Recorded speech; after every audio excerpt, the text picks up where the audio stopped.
అది చింత చిగురు మటన్. చింత చిగురు మటన్కి కావాల్సిన పదార్థాలు చింత చిగురు, ఇలాంటిది ఫ్రెష్గా ఉన్నది తీసుకోండి. ఒక 1/2 kg మటన్, ఒక 2 మీడియం సైజు ఉన్న ఆనియన్స్, ఒక 4-5 పచ్చిమిరపకాయలు ఈ విధంగా కట్ చేసుకొని తీసుకోవాలి. ఇప్పుడు స్టవ్ ఆన్ చేసుకొని ఒక కుక్కర్ పెట్టుకొని దీంట్లోకి ఒక 6 టేబుల్ స్పూన్స్ ఆయిల్ వేసుకోవాలి. కొంచెం మటన్ కర్రీలో ఆయిల్ ఎక్కువగా ఉంటేనే టేస్టీగా ఉంటుంది.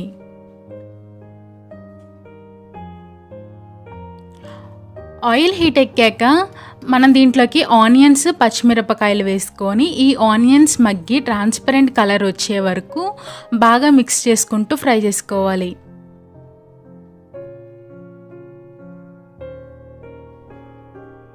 ఆనియన్స్ అనేది మగ్గిపోయాక దీంట్లోకి 1 టేబుల్ స్పూన్ అల్లం వెల్లుల్లిపాయ పేస్ట్ వేసుకోండి.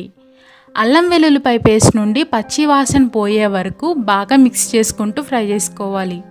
అల్లం వెల్లుల్లిపాయ పేస్ట్ పచ్చి వాసన కనుక పోకపోతే కూర అనేది ఒక నీసు వాసనలాగా వస్తూ ఉంటుందండి. సో అల్లం వెల్లుల్లిపాయ పేస్ట్ నుండి పచ్చి వాసన పోయే వరకు బాగా మిక్స్ చేసుకుంటూ ఫ్రై చేసుకోవాలి. ఇలా అల్లం వెల్లుల్లిపాయ పేస్ట్ నుండి పచ్చి వాసన పోయాక దీంట్లోకి మనం శుభ్రంగా వాష్ చేసుకున్న మటన్ వేసుకోవాలి.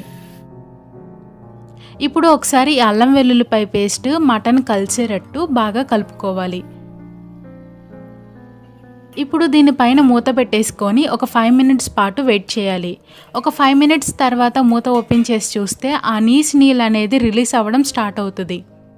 ఇలా నీసు నీళ్ళు రిలీజ్ అవ్వడం స్టార్ట్ అయ్యాక దీంట్లోకి ఒక 1/2 టేబుల్ స్పూన్ పసుపు వేసుకోవాలి. మీ టేస్ట్కి తగినట్టుగా ఉప్పు వేసుకోండి. కారం వేసుకోవాలి. నేను ఇక్కడ ఒక 2 టేబుల్ స్పూన్స్ కారం వేసుకుంటున్నాను. కారం అనేది మీ టేస్ట్కి తగినట్టుగా యాడ్ చేసుకోండి. ఒక 2 minutes పాటు ఈ మటన్ని ఈ ఉప్పు కారం వేసి ఫ్రై చేసుకోవాలండి. అప్పుడు ముక్కకి ఉప్పు కారం అనేది పడుతుంది. ఇలా 2 minutes ఫ్రై చేసుకున్న తర్వాత దాంట్లో వచ్చే నీసు వాటర్ అనేది కంప్లీట్గా ఎగిరిపోతాయి.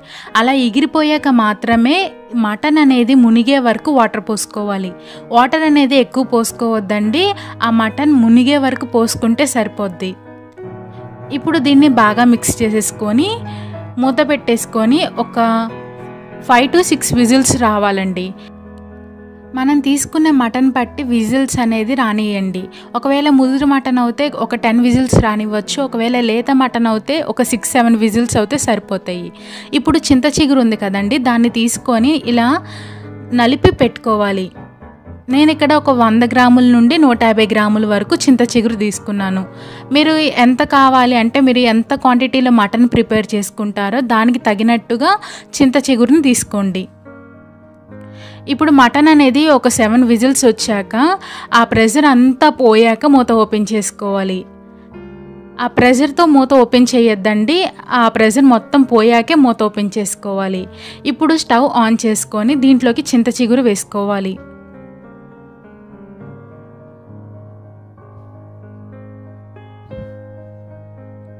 ఇలా చింత చిగురు వేసుకున్న తర్వాత ఒకసారి దీన్ని బాగా మిక్స్ చేసుకోవాలి. ఇలా బాగా మిక్స్ చేసుకున్న తర్వాత ఒక్కసారి టేస్ట్ చేసుకోండి. ఒకవేళ ఉప్పు కారం సరిపోకపోతే యాడ్ చేసుకోండి. ఇప్పుడు దీన్ని ఇంకొక 10 minutes పాటు కుక్ చేసుకోవాలి. ఒక 10 minutes తర్వాత చూస్తే ఆయిల్ అనేది సపరేట్ అవుతుంది. ఇలా ఆయిల్ సపరేట్ అయ్యాక దీంట్లోకి 1 టేబుల్ స్పూన్ గరం మసాలా వేసుకోవాలి. ఫైనల్గా దీంట్లోకి కొంచెం కొత్తిమీర వేసుకొని ఒక 2 minutes పాటు కుక్ చేసుకొని స్టవ్ ఆపేసుకోవడమే. ఆయిల్ అనేది సపరేట్ అయ్యాక మాత్రమే స్టవ్ ఆపేసుకోండి. అంతేనండి, చింత చిగురు మటన్ కర్రీ. మీకు గనక ఈ వీడియో నచ్చినట్టయితే లైక్ చేయండి, మీ ఫ్రెండ్స్ ఫ్యామిలీకి ఫార్వర్డ్ చేయండి. ఫ్రెండ్స్, మన ఛానల్ని సబ్స్క్రైబ్ చేసుకోండి. సబ్స్క్రైబ్ చేసుకున్న ప్రతి ఒక్కరికి థ్యాంక్ యూ. సబ్స్క్రైబ్ చేయని వాళ్ళు కూడా ప్లీజ్ సబ్స్క్రైబ్ చేసుకోండి. సబ్స్క్రైబ్ చేసుకున్న వెంటనే పక్కన వచ్చిన గంట సింబల్ని యాక్టివేట్ చేసుకొని పెట్టుకోండి. Thanks for watching.